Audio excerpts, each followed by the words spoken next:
Hola a todos mis queridos felinos nocturnos, ¿cómo se encuentran el día de hoy?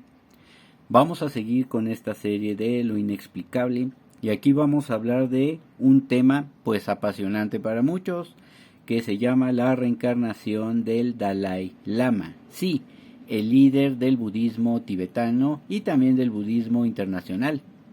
Vamos a ver qué nos dice. Se dice que el Dalai Lama es la reencarnación de su antecesor, según creencias tibetanas que han perdurado por más de 14 generaciones. Esto es lo que nos dicen acerca del Dalai Lama. Bueno, él es el Dalai Lama, se llama Thupten Gyatso. Es el 13º Dalai Lama, murió en 1933 en su palacio de verano en Lhasa. Bueno, este era el nombre del antecesor, ¿sí? Porque él se llama Tenzin Gyatso. El Dalai Lama actual se llama Tenzin Gyatso. Bueno, y ya habíamos visto que en 1933 en el palacio de Lhasa, la capital del Tíbet, murió Thupten Gyatso. Y entonces comenzó el ceremonial de la búsqueda del niño en el que iba a reencarnar el líder.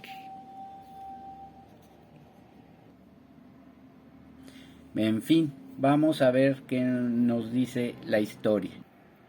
Aquí también tenemos al Dalai Lama con Juan Pablo II, el papa que muchos más recordamos. Raymond Moody, autor de La vida después de la vida y Regresiones, libro en el que documenta miles de casos de reencarnación, según él, propone que la regresión hipnótica puede ayudar a las personas a entender sus problemas basándose en nociones hindúes, como la del karma, según la cual la situación presente de una persona es el resultado de las acciones, buenas o malas, de todas sus vidas anteriores.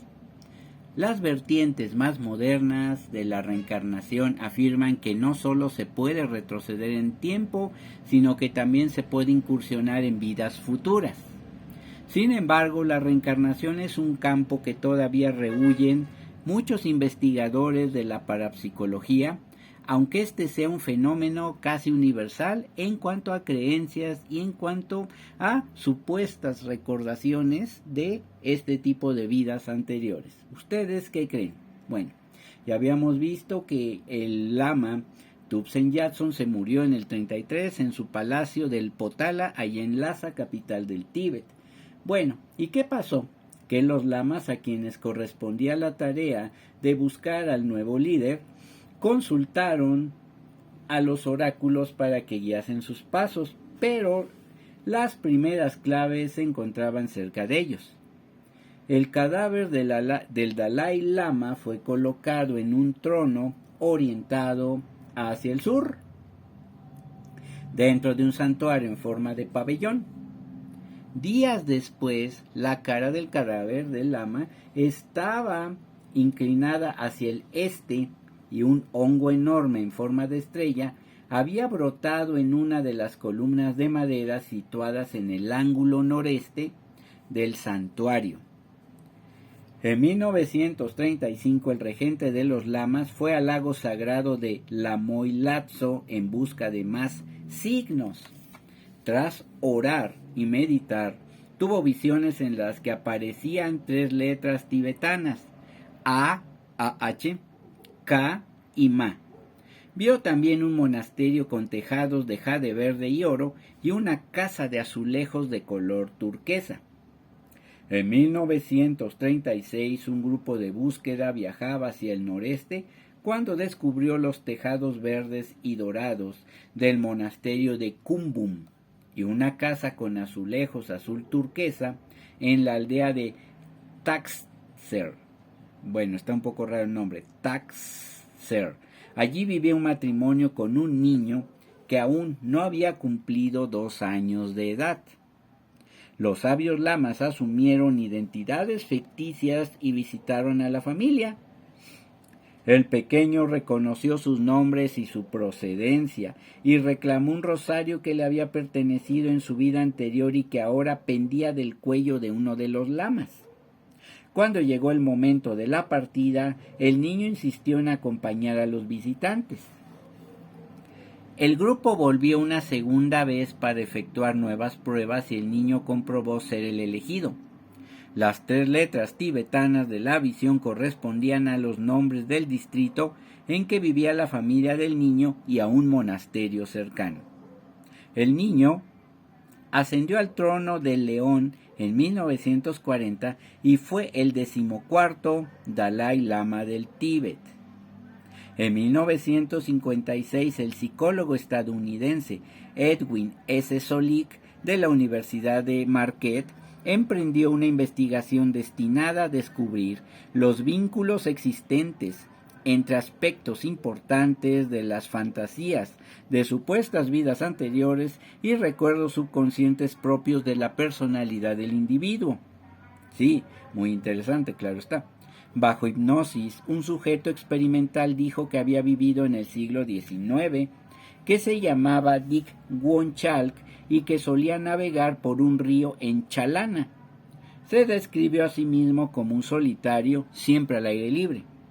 Declaró que había nacido en 1850 y vivido sin amigos, cazando con un viejo rifle, que esporádicamente se sentaba en alguna taberna cuando hacía frío y que había muerto en 1876 tras un mes de enfermedad sin que nadie lo cuidara, por lo que lamentaba no haberse esforzado en tratar gente. ¿Ustedes qué creen? Bueno, esto es lo que nos dice con respecto a este tema que estamos tratando. Quien quiera creer en la reencarnación, pues adelante.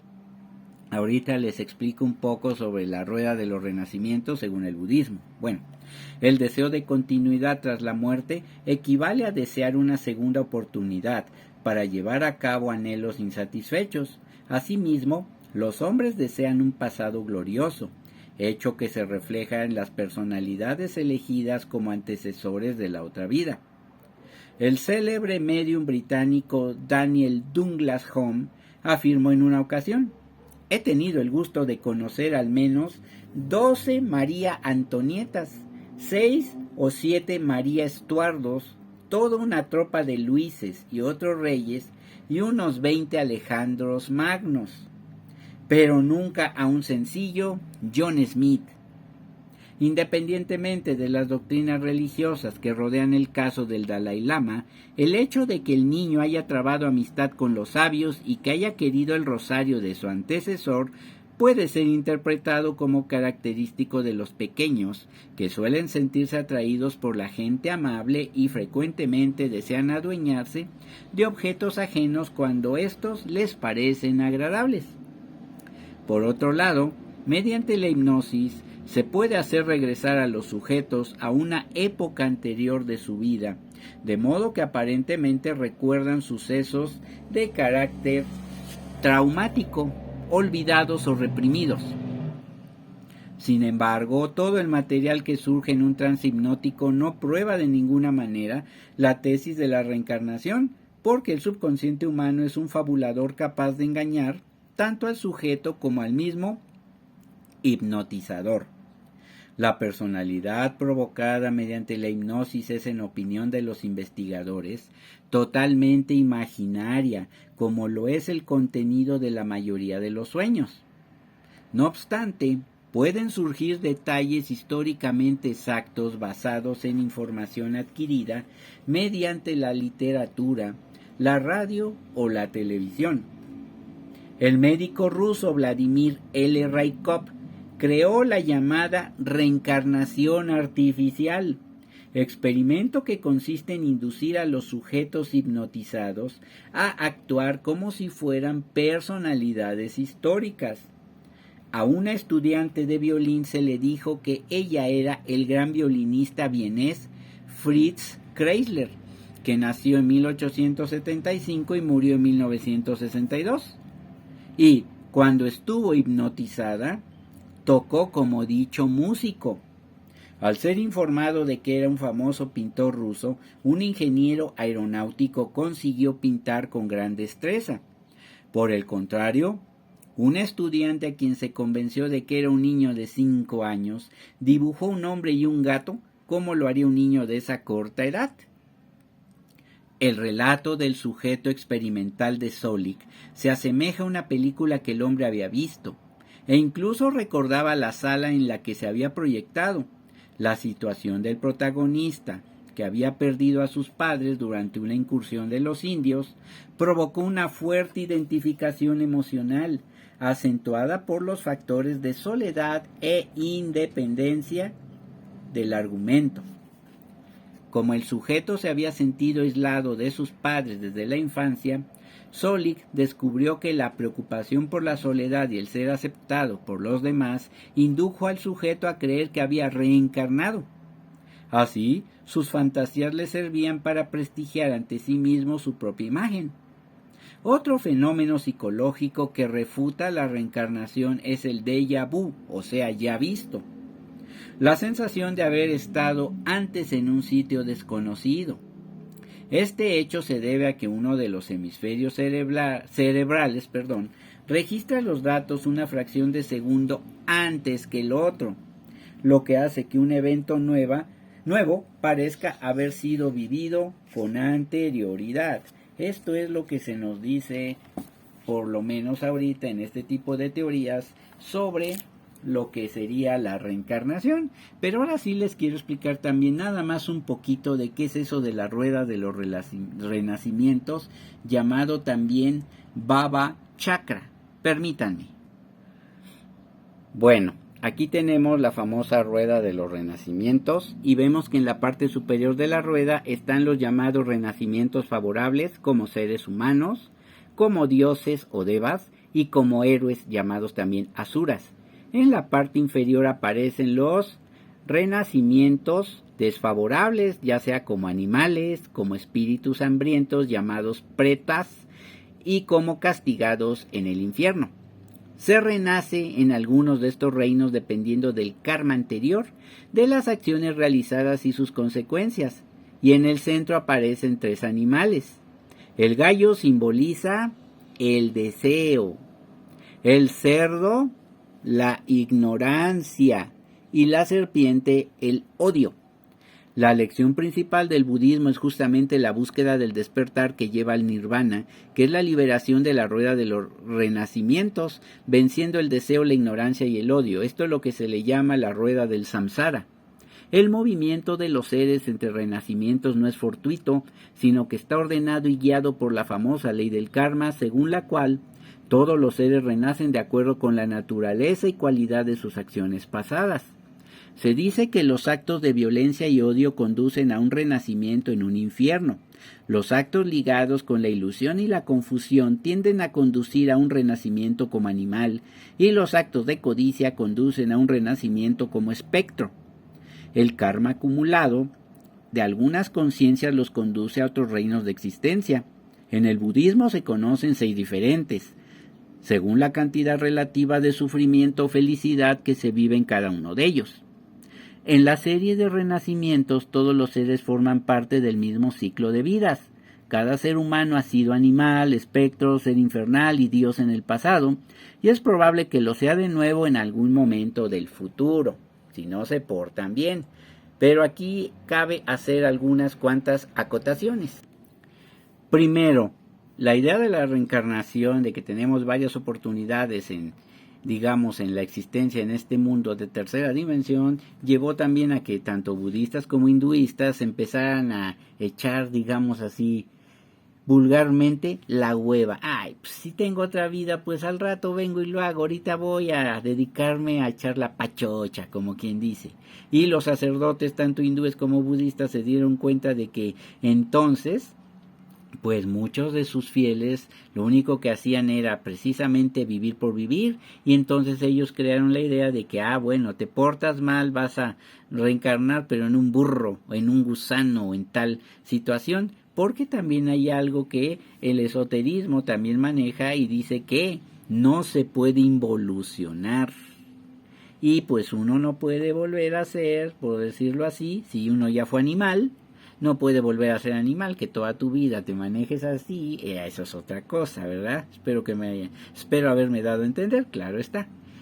Esta es la situación que también marcó que los sacerdotes budistas, bueno, no sacerdotes, sino los monjes budistas, los lamas, los bonzos o como se les llame a los líderes budistas, pues entonces empezaron a poner esta idea de que quien hacía cosas malas iba a reencarnar en algo negativo, incluso iba a volver al mundo vegetal o al mundo mineral, iba a pasar ahí mucho tiempo hasta que ya quedara pagada su deuda.